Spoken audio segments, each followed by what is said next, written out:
Hello বন্ধুরা, এটা হলো এসআইআর ফর্ম। আপনারা সবাই জানেন বিএলও সাহেব দিয়ে গিয়েছেন দুটো করে। তো ওর মধ্যে থেকে আপনারা দু একটা জেরক্স করে প্রথমে ফিল আপ করবে, তারপরে অরিজিনাল কপিটা ফিল আপ করে একটা বিএলও সাহেবকে দিবেন এবং একটা রিসিভ করে আপনি বাড়িতে রাখবেন।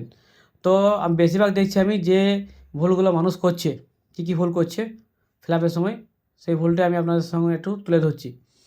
তো এখানে আছে আমাদের এই তিনটে উপরে বক্স আছে। এখানে আবার আপনার নাম থাকবে, ক্রমিক নাম্বার থাকবে, এখানে আপনাদের পুরনো ফটো আছে এবং নতুন একটা কারেন্ট ফটো আপনারা তুলে দিবেন, এখানে সাটিয়ে দেবেন, ঠিক আছে। তারপর আছে জন্ম তারিখ, ঠিক আছে। মোবাইল নাম্বার আপনি দিলেন, আধার কার্ডের নাম্বার দিলেন, আপনার বাবার যে নাম সেটা দিলেন এবং তারপরে আপনার বাবার এপিক নাম্বার যদি থাকে তাহলে দিবেন, না থাকলে কোনো অসুবিধা নেই। মায়ের নাম এপিক নাম্বার থাকে তো দিবেন, তাহলে কোনো অসুবিধা নেই। স্বামী এবং স্ত্রীর নাম, আপনি যদি বিবাহিত হয়ে থাকেন তা আপনার স্বামী স্ত্রীর নাম আপনার এখানে লিখবেন, এপিক নাম্বার থাকে তো দিবেন, দেওয়ার দরকার নেই। এই জায়গাতে ভুল করছে মানুষ অনেক, ঠিক আছে। তারপরে চলে এলাম আমরা সেকেন্ড, এই যে কলাম আছে, এখানে একটা কলাম একটা কলাম।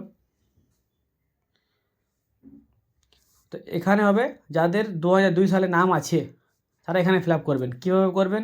এখানে আপনার নাম থাকবে, এপিক নাম্বার যদি 2002 সালে থাকে সেটাই দিবেন, আত্মীয়ের নাম পাশে থাকবে, আপনার বাবার নাম বা কারোর নাম থাকবে, সেটা দিবেন এবং আপনার এবং আত্মীয়ের কী সম্পর্ক আছে সেই সম্পর্কটা দিবেন। এই জায়গাতে প্রত্যেক মানুষের ভুল হচ্ছে, তার জন্য আমি বললাম আগেই যে এই সম্পর্কটা আপনার সঙ্গে কী সম্পর্ক ওটা নয়, এই যে নির্বাচকের নাম এবং আত্মীয়ের নাম এই দুজনের কী সম্পর্ক আছে সেটা আপনি এখানে তুলে ধরবেন। তারপরে আপনি জেলা, তখনকার যে জেলাটি ছিল ওই জেলায় লিখবেন। যেমন আমাদের বর্ধমান জেলা ছিল আগে, এখন হয়েছে পশ্চিম বর্ধমান।